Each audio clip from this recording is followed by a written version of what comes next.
यशायाह भविष्यवक्ता की पुस्तक अध्याय 46 यशायाह भविष्यवक्ता की पुस्तक। बेल देवता झुक गया, नबो देवता नब गया है। उसकी प्रतिमाएं पशुओं पर, वरन घरेलू पशुओं पर लदी है। जिन वस्तुओं को तुम उठाए फिरते थे वह अब भारी बोझ ठहर गई है, और वे थकित पशु पर लदी है। वे नब गए हैं, वे एक संग झुक गए हैं। वे उस भार को छुड़ा नहीं सके, और वह आप भी बंधुआई में चले गए हैं। हे याकूब के घराने, हे इस्राएल के घराने के सब बचे हुए लोगों, मेरी ओर कान लगाकर सुनो। तुमको मैं तुम्हारी उत्पत्ति ही से उठाए रहा हूं, और जन्म ही से लिए फिरता आया हूं। तुम्हारे बुढ़ापे में भी मैं वैसा ही बना रहूंगा। तुम्हारे बाल पकने के समय भी मैं तुम्हें उठाए रहूंगा। मैंने तुम्हें बुलाया है, मैंने तुम्हें बनाया है, और तुमको लिए फिरता रहूंगा। मैं तुम्हें उठाए रहूंगा और छुड़ाता भी रहूंगा। तुम मुझे किससे उपमा दोगे, और किसके समान बताओगे, और किससे मेरा मिलान करोगे, ताकि हम एक समान ठहरे।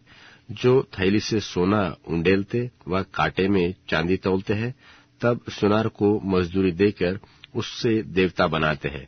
फिर वह उस देवता को प्रणाम करते, वरन दंडवत भी करते हैं। वे उसको कंधे पर उठाकर लिए फिरते हैं, तब उसे उसके स्थान में रख देते हैं, और वह वहां खड़ा रहता है और अपने स्थान से हटता नहीं। चाहे कोई उसकी दोहाई दे तो भी वह न सुन सकता है, और न विपत्ति से उसका उद्धार कर सकता है।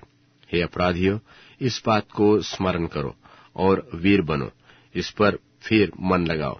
प्राचीन काल की बातें स्मरण करो जो आरंभ ही से है, क्योंकि परमेश्वर मैं ही हूँ, दूसरा कोई नहीं। परमेश्वर मैं ही हूँ, और मेरे तुल्य कोई भी नहीं है। मैं तो आदि से अंत की बात को और प्राचीन काल से उस बात को बताता आया हूँ जो अब तक नहीं हुई है। मैं कहता हूँ कि मेरी युक्ति स्थिर रहेगी, और मैं अपनी इच्छा को सिद्ध करता हूँ। मैं पूर्व से एक उकाब पक्षी को, अर्थात दूर देश से अपनी युक्ति के पूरा करने वाले पुरुष को बुलाता हूँ। मैं ही ने यह बात तो कही है, और उसे पूरी भी करूंगा। मैंने इस बात की इच्छा की है, और उसे सुफल भी करूंगा। हे कठोर मन वालों, तुम जो धर्म से दूर हो, कान लगाकर मेरी सुनो। मैं अपनी धार्मिकता को समीप ले आने पर हूँ, और वह दूर नहीं होगी, और मेरे उद्धार करने में विलंब न होगा। मैं सिय्योन का उद्धार करूंगा और इस्राएल को महिमा दूंगा।